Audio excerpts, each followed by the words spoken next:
Αγάπη μου, θυμάσαι που είχαμε δώσει τις οικονομίες στη μάνα μου να μας φυλάξει?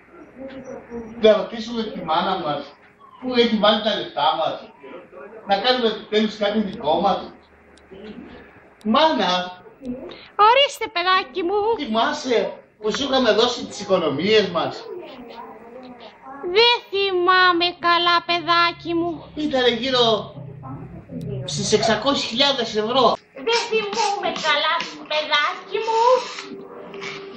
Προσπάθησε, μάνα, να θυμηθεί. Να ψάξω να ψάρω πως τα έβαλα σε μια τράπεζα.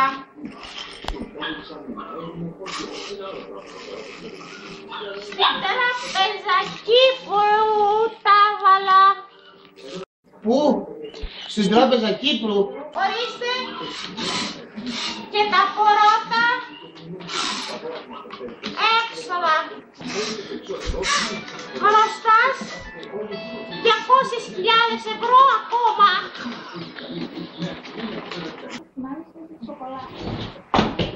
Κυρίες και κύριοι συνάδελφοι, γνωρίζουμε ότι χρήματα υπήρχαν και πολλά.